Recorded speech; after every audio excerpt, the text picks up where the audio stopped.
شروع کرتا ہوں اللہ تعالیٰ کے نام سے جو بڑا مہربان نہایت رحم والا ہے۔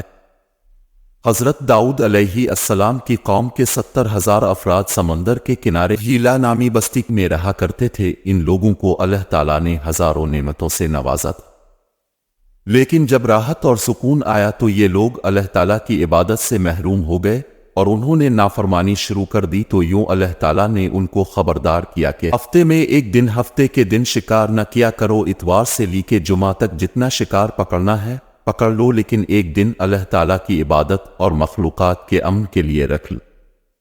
قرآن پاک کی سورہ 7 آیت نمبر 163 میں اللہ تعالیٰ فرماتے ہیں، اور ان سے اس بستی کا حال تو پوچھو جو سمندر کے کنارے واقع تھی، جبکہ وہ ہفتے کے دن زیادتی کیا کرتے تھے، اور یہ مچھلیاں ہفتے ہی کے دن ظاہر ہو کر سطح سمندر پر ان کے سامنے آ جاتی تھیں، اور ہفتے کے سوا باقی دنوں میں سامنے نہ آتی تھی۔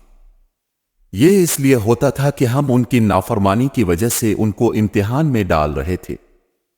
تو یوں اللہ تعالیٰ نے ان کا امتحان لینا شروع کر دیا۔ وہ اتوار سے لے کر جمعہ تک سمندر میں مچھلیاں پکڑنے لگتے تو مچھلیاں زیادہ مقدار میں ہاتھ نہ آتی، اور ہفتے کے دن سمندر کو دیکھتے تو ان کو بڑی بڑی مچھلیاں نظر آنے لگتی۔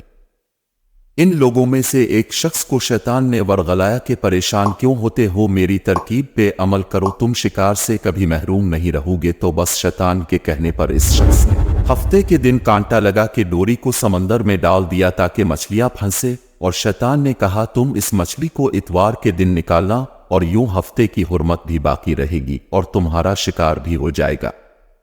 بس شیطان کی بتائی ہوئی ترکیب پہ ہفتے کے دن مچھلی پھنس جاتی اور وہ اتوار کے دن نکالتا اور خوشی سے کھاتا۔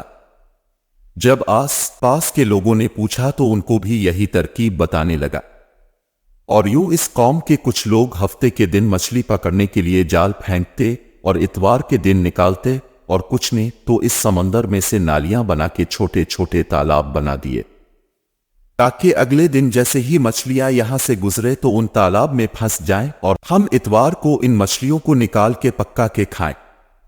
اس گاؤں میں کچھ اللہ تعالیٰ کے خاص بندے بھی موجود تھے جو کہنے لگے، اے لوگوں، اللہ تعالیٰ نے ہفتے کے دن شکار کرنے سے منع کیا ہے۔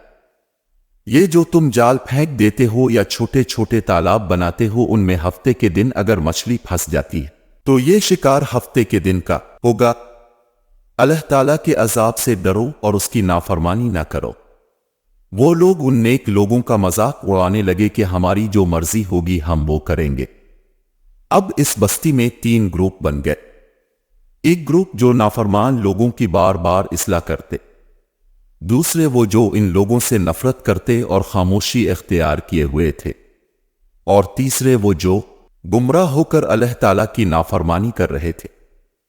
تو یوں نیک بندوں نے اس بستی کے بیچ میں سے دیوار کو کھڑا کر دیا اور یہ حکم نافذ کیا کہ اللہ تعالیٰ کی نافرمانی کرنے والے اس طرف ہو جائیں، اور ہم جو اللہ تعالیٰ کے فرمان بردار ہیں وہ اس طرف رہیں گے۔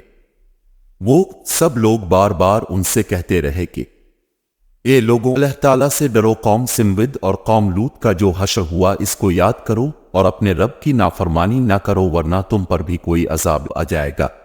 وہ سارے نافرمان جن کی تعداد تقریباً 12,000 تھی ہنستے رہے کہ یہ تو سب کتابی باتیں ہیں، ہم پہ کوئی عذاب نہیں آئے گا۔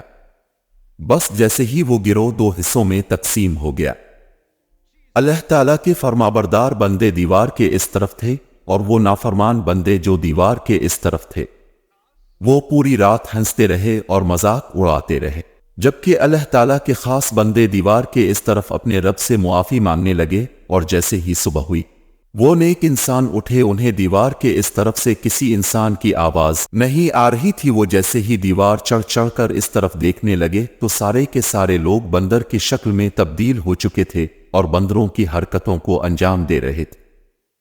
قرآن پاک کی سورہ 7 آیت نمبر 166 میں اللہ تعالیٰ نے فرمایا، چنانچہ ہوا یہ کہ جس کام سے انہیں روکا گیا تھا، جب انہوں نے اس کے خلاف سرکشی کی تو ہم نے ان سے کہا، جاؤ ذلیل بندر بن جا۔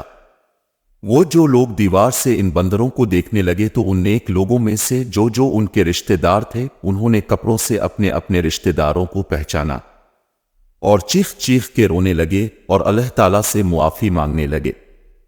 بے شک جب اللہ تعالیٰ کا عذاب آتا ہے تو وہ ہو کے رہتا ہے وہ 12,000 لوگ جو بندر بن چکے تھے کچھ بھی کھا پی نہیں سکتے تھے، اور وہ 3 دن بعد اس عذاب میں آ کر مر گئے۔ بے شک اللہ تعالیٰ نافرمان لوگوں کو پسند نہیں کرتا۔ اہل ہلا کا دل دہلا دینے والا واقعہ بڑی حکمت اور نصیحت پر مشتمل ہے۔ یہ ہمیں اللہ تعالیٰ کے احکام کے خلاف جانے کے ہولناک نتائج کا ادراک کرنے کے لیے بیداری پیدا کرتا ہے۔ اللہ کرے کہ ہم سب سیدھے راستے پر چلیں اور اللہ تعالیٰ اور اس کے رسول کے احکام کی خلاف ورزی نہ کریں اور دونوں جہانوں کی بھلائی حاصل کریں۔ آمین۔